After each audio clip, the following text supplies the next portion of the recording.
ज्ञानदेवे रचिला पाया उभारिले देवालया तुका झालेसे कळस भजन करा सावकाश गळ्यात तुळशी माळ हरिपाठ आणि विठ्ठलाचं नामस्मरण अशी वारकरी संप्रदायाच्या परंपरेचं पालन करणारी अनेक कुटुंब महाराष्ट्रात आहेत।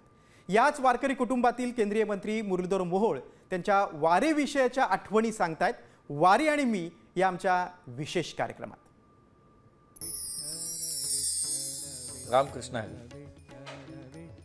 लाखोंच्या संख्येने भाविक महाराष्ट्राच्या कानाकोपऱ्यातून खेडोपाड्यातून या वारीसाठी एकत्रित येतात आणि आळंदीतून माऊलींची पालखी असेल, देहूतून तुकाराम महाराजांची पालखी असेल, 21 दिवसांचा हा वारीचा प्रवास ही जी काही परंपरा आहे ही शेकडो वर्षाची आपण जेव्हा म्हणतो तर त्याला सुरुवात बघा की या वारीमध्ये सगळे सहभागी झालेली जी काही मंडळी आपण पाहतो ही खरं तर ग्रामीण भागातून खूप आलेली आहेत।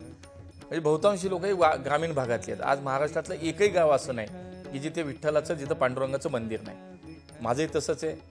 मी पुण्याजवळच्या मुळशी तालुक्यातल्या मुठा या गावचं माझं लहानपण तिथे गेलं आणि माझ्याही गावात पांडुरंगाचं मंदिर, त्यामुळे लहानपणापासनं मग तिथे काकडा चालायचा, त्या ठिकाणी हरिनाम सप्ताह चालायचा, काल्याचं कीर्तन, हे सगळं लहानपणापासून बघितलंय, अनुभवलंय। म्हणजे आम्हाला आठवतंय की लहानपणी काकड्याला उठायचं, लवकर आवरायचं, देवळात जायचं आणि तिथून त्या काकड्याच्या कार्यक्रमाला सुद्धा मग सगळे आमची ज्येष्ठ मंडळी सांगायचे, मुलांना चला दे, सगळ्यांनी तुम्ही काम करा, मदत करा। मग अगदी गंध लावण्यापासनं ते कालेच्या कीर्तनाला अगदी जेवण वाढेपर्यंत अशा सगळ्या कामाचा अनुभव, मला असं वाटतं की एक आनंद माझ्या आयुष्यात मी कायम साठवून ठेवला आहे। आणि म्हणून त्यानंतर कधी जरी पुण्याला परत आम्ही कुटुंब पुण्याला आलो तरी गावाकडचं कधी आमचं नातं तुटलं नाही। त्यामुळे दर वर्षी काल्याच्या कीर्तनाला मात्र कुटुंबावर गावाला जाणं असेल, त्यात सहभागी होणं असेल आणि त्यामुळे लहानपणापासून भजन असेल, कीर्तन असेल, हरिनाम म्हणजे हरिपाठ म्हणजे आपण म्हणतो की त्याच्यातनं तोंडपाठ झाला होता आमचा सगळ्यांचा।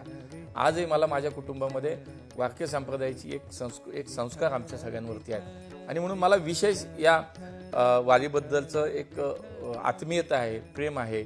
एकही वर्ष चुकत नाही की या कुठे ना कुठं तरी आम्ही या वारीच्या निमित्ताने याच्यामध्ये सहभागी होत नाही, असं कधीच होत नाही।